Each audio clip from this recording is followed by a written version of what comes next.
Hello students, today we will do Social Science, History, Chapter number 4, The Mughal Empire. First module we have already done. In this module we will start from Akbar. In first module we have read about Babur and Humayun. In this module we will read further from Akbar, Jahangir. Let's begin module 2 of this chapter. Akbar. Muslim, Indian, and Western historians all see Akbar as the greatest ruler emperor at the age of 13 in 1556. He conquered more lands than any of his ancestors before him had.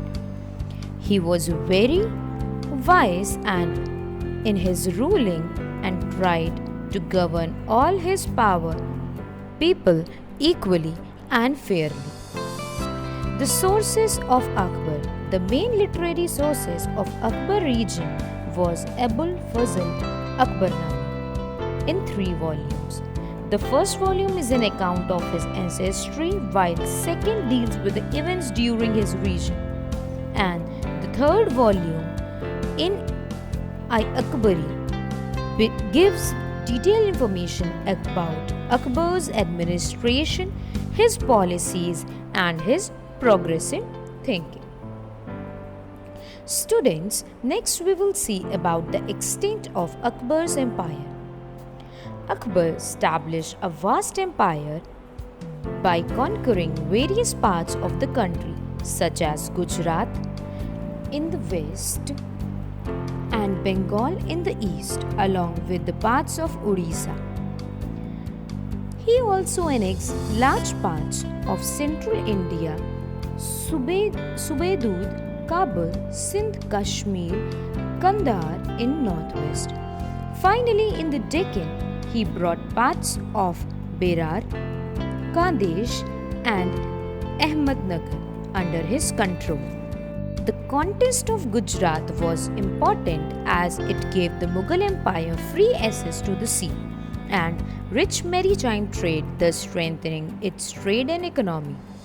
To celebrate the victory, Akbar built a new capital near Agra that is known as Fatehpur Sikri, which means the town of victory. Students, further we will read about some of the policies which Akbar flourished in his time period of ruling. The first policy is Rajput policy. They treated them honorably, married Rajput family, that is Jodhabhai. He believes in religious freedom. Akbar also gave post to Raja Birbal and Raja Mansingh. Religious policy.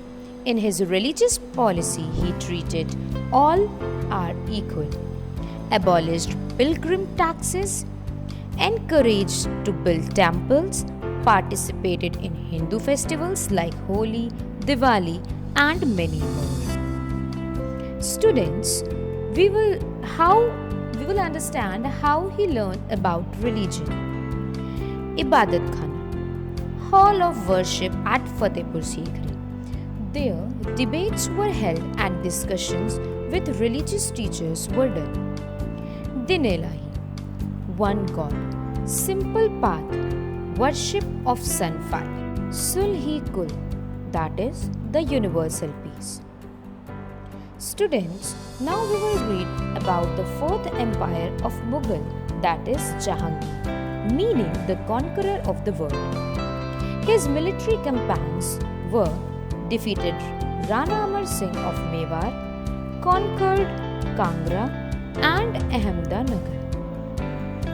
Jahangir. Nuruddin Muhammad Salim, known by his imperial name Jahangir, who was born on 30 August 1569 and was the 4th Mughal emperor who ruled from 1605 until his death 1627.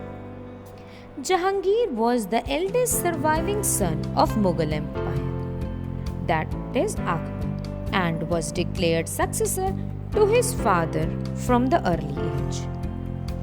Jahangir was married to Shah Begum, a princess of Amber, who killed herself in 1605 out of the shame at the rebellion of her son, Prince Khusrau.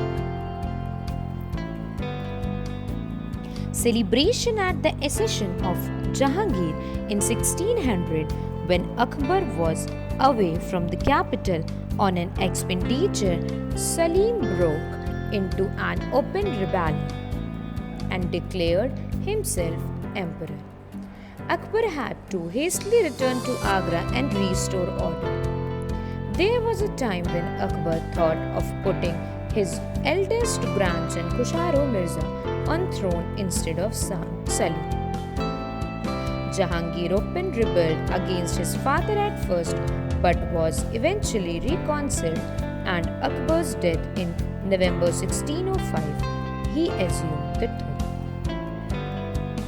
Mirun Nisa, that is Noor Jahan, occupies the important place in the history of Jahangir. She was a widow of the rebel officer Sher Afghan of Mughal. She was beautiful and a strong woman. She soon became Jahangir's favorite queen and assumed the title of Noor Jahan, that is, the light of the world. Noor Jahan herself came to exercise considerable influence over her husband, and Jahangir is said to have relied heavily on her advice. Jahangir the king.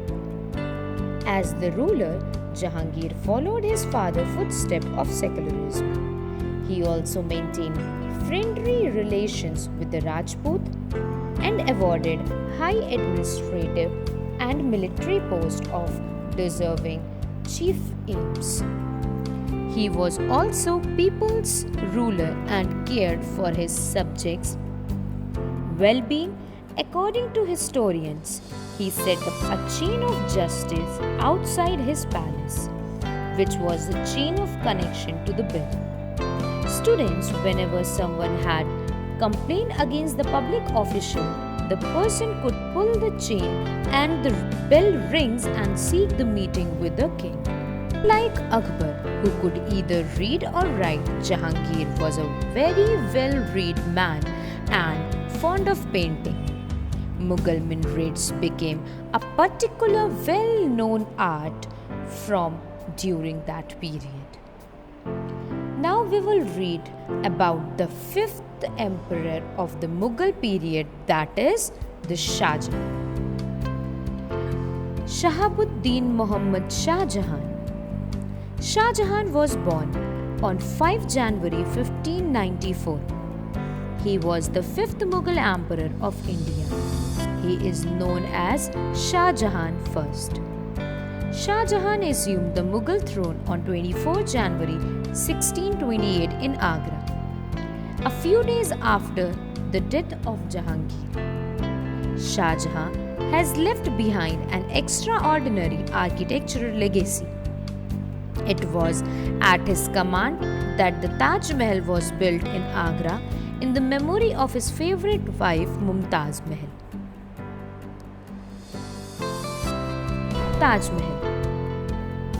Aurangzeb eventually trumped in the succession struggle by methodologically eliminated his brother Aurangzeb, captured Shah Jahan on 8 June 1658 and had him jailed at Agra Fort, from where the old emperor could look wisely at the glorious Taj.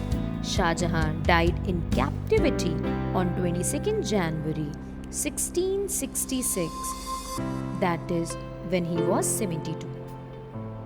Shah Jahan's real name was Khurram. Later, Shah Jahan, the ruler of the world, defeated his brother. He was known as the Engineer King. His wife was Mumtaz. Son was Dara Sheikh, Shah Shah, Aurangzeb, and Murad Bakhsh. Now, what were the military campaigns Shah Jahan made? Many revolts at Buldelkhand, Deccan, Bijapur and Golconda through the treaty, and Samarkand. this is it for module 2. The rest chapter we will continue in next module, that is module 3. Thank you.